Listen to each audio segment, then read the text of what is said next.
오늘 우리에게 주신 말씀은 마태복음 22장 23절에서 33절까지의 말씀입니다. 부활이 없다 하는 사두개인들이 그날 예수께 와서 물어 이르되 선생님이여 모세가 일렀을 때 사람이 만일 자식이 없이 죽으면 그 동생이 그 아내에게 장가들어 형을 위하여 상속자를 세울지니라 하였나이다.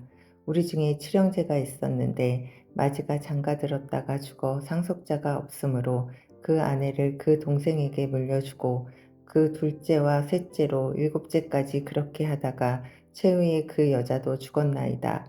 그런즉 그들이 다 그를 취하였으니 부활 때에 일곱 중에 누구의 아내가 되리이까? 예수께서 대답하여 이르시되 너희가 성경도 하나님의 능력도 알지 못하는 고로 오해하였도다. 부활 때에는 장가도 아니가고 시집도 아니가고 하늘에 있는 천사들과 같으니라. 죽은 자의 부활을 논할진대 하나님이 너희에게 말씀하신 바 나는 아브라함의 하나님이요 이삭의 하나님이요 야곱의 하나님이로라 하신 것을 읽어보지 못하였느냐. 하나님은 죽은 자의 하나님이 아니요 살아있는 자의 하나님이시리라 하시니 무리가 듣고 그의 가르침에 놀라더라. 하나님의 은혜가 함께하기를 소망합니다. 이소호 목사입니다. 마태복음 22장 23절부터 33절의 말씀, 부활과 영적 세계를 이해하는 바른 신앙이라는 주제로 함께 주님의 말씀을 보겠습니다. 우리에게는 모두 고향이 있습니다. 어떤 사람은 어린 시절을 보낸 시골 마을이 고향일 수도 있고 어떤 사람은 부모님이 계신 집이 고향일 수도 있습니다. 한 지역에서 3대가 함께 살아가면 그 사람을 토박이라고 부르기도 합니다. 그만큼 사람에게 고향은 익숙하고 편안한 곳입니다. 그런데 여러분, 우리가 한번 생각해 볼 질문이 있습니다. 우리의 진짜 고향은 어디일까요? 그리고 우리는 결국 어디로 돌아가게 될까요? 성경은 우리에게 분명히 말합니다. 이 땅은 우리가 영원히 머무는 곳이 아니라 잠시 머무는 곳, 다시 말해 나그네의 삶이라는 것입니다. 그리고 우리가 돌아가야 할 참된 본향은 하나님이 계신 나라입니다. 그래서 오늘 본문에서 예수님은 우리에게 아주 중요한 믿음을 말씀하십니다. 바로 부활신앙입니다. 우리가 오늘의 말씀을 통해 우리의 본향과 돌아갈 곳을 다시 기억하기를 소망합니다. 예수님께서는 가이사에게 세금을 바치는 문제에 대해 바리새인과 헤롯 당원들에게 놀라운 답을 주셨습니다. 바로 그날 또 다른 사람들이 예수님께 찾아왔습니다. 바로 사두개인들이었습니다. 그들 역시 진리를 알고자 질문한 것이 아니라 예수님을 공경에 빠뜨리기 위한 의도로 질문했습니다. 그래서 우리는 먼저 사두개인이 어떤 사람들인지 이해할 필요가 있습니다. 사두개인들은 이스라엘의 제사장 가문에 속한 사람들이었습니다. 그들은 로마 권력과 친화적인 관계를 유지하며 세상적인 현실에 초점을 맞춘 세속적인 신학을 가지고 있었습니다. 또한 구약 성경 가운데 모세 오경만을 권위 있는 말씀으로 인정했습니다. 특히 그들은 부활을 믿지 않았습니다. 사람의 영혼은 육체와 함께 사라진다고 생각했기 때문입니다. 그래서 그들에게 부활은 성경적으로도 근거가 없고 이성적으로도 받아들일 수 없는 개념이었습니다. 이러한 생각을 가지고 있던 사두개인들은 예수님께 질문을 던집니다. 그들은 구약의 형사 취수혼 제도를 예로 들며 부활이 있다면 한 여인이 여러 형제와 결혼한 경우 부활 후에는 누구의 아내가 되냐라고 묻습니다. 그러나 이 질문의 전제 자체가 잘못된 것이었습니다. 사두개인들이 생각하는 부활은 지금의 삶이 그대로 이어지는 것이었습니다.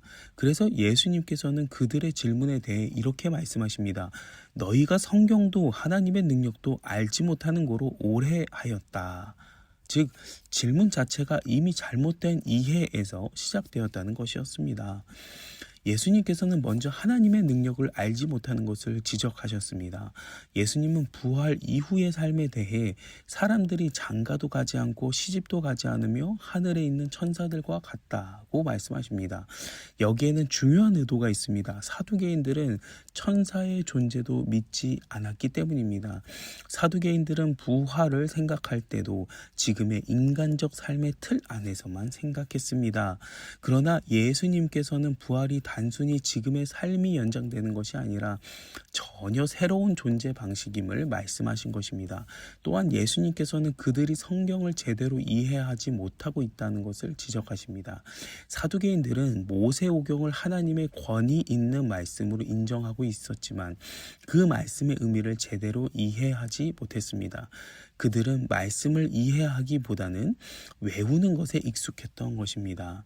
그래서 예수님께서는 모세오경의 말씀을 직접 인용하십니다. 나는 아브라함의 하나님이요 이삭의 하나님이요 야곱의 하나님이니라. 이 말씀은요, 하나님께서 조상들과 맺으신 언약의 신실함을 나타내는 말씀입니다. 그들이 죽은 이후에도 하나님은 그들과 맺은 언약을 기억하시고 여전히 그들의 하나님이심이라는 것을 말씀하고 계십니다. 즉 하나님은 죽은 자의 하나님이 아니라 살아있는 자의 하나님이십니다.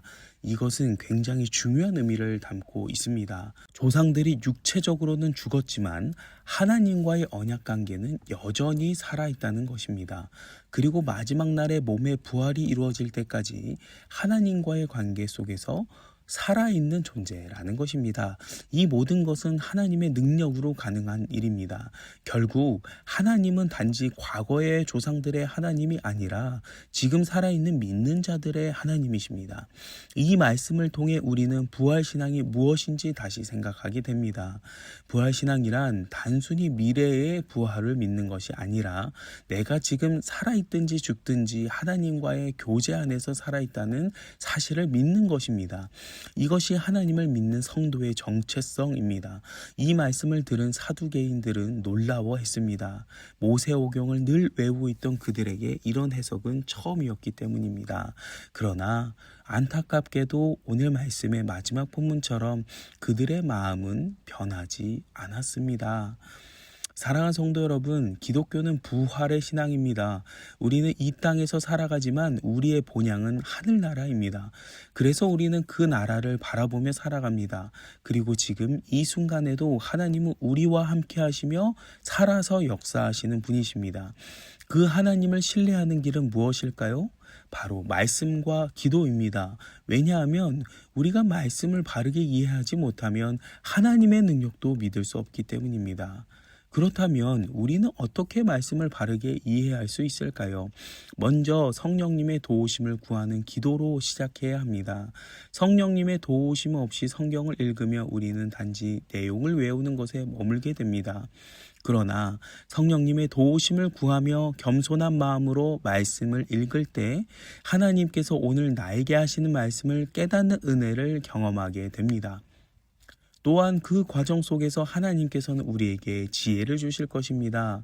성경 66권을 읽어가며 우리는 하나님의 구원 계획이 예수 그리스도를 중심으로 이루어지고 있다는 것을 깨닫게 됩니다. 그리고 그 깨달음은 단순한 지식으로 끝나는 것이 아니라 하나님과의 영원한 관계를 붙드는 믿음으로 이어지게 될 것입니다. 그래서 우리는 스스로에게 질문해 보아야 합니다. 오늘 내가 내려놓아야 할 영원하지 않은 것은 무엇인지, 그리고 내가 붙들어야 할 영원한 관계는 무엇인지 말입니다.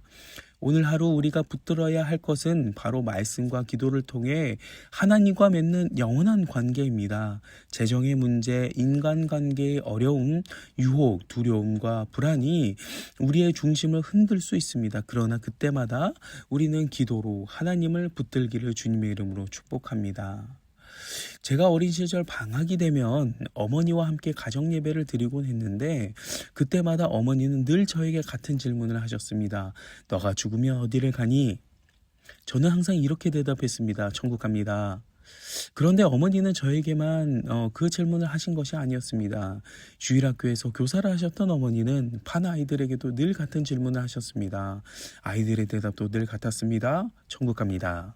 어린 시절에는 그 질문의 의미를 깊이 생각해 본 적이 없었습니다. 그저 당연한 질문처럼 느꼈습니다. 그런데 시간이 지나 제가 청년이 되고 어머니와 함께 주일학교를 교사를 섬기게 되었을 때 문득 이런 생각이 들었습니다.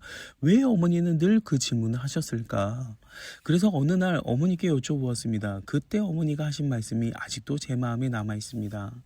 우리가 부활신앙을 잊으면 안 되기 때문이다. 그 짧은 한마디가 제 인생의 중심을 깨닫게 해주었습니다. 사랑하는 성도 여러분, 우리는 지금 세상의 가치관이 끊임없이 흔드는 시대 속에 살아가고 있습니다. 세상은 말합니다. 영원한 것은 없다. 그러나 우리는 그 말에 흔들리지 않는 사람들입니다. 왜냐하면 우리는 영원하신 하나님을 믿는 사람들이기 때문입니다. 오늘도 영원하신 하나님을 붙들고 하나님이 오늘 나에게 주시는 말씀으로 하루를 살아가는 온누리교회의 저와 여러분이 되시기를 주님의 이름으로 축원합니다.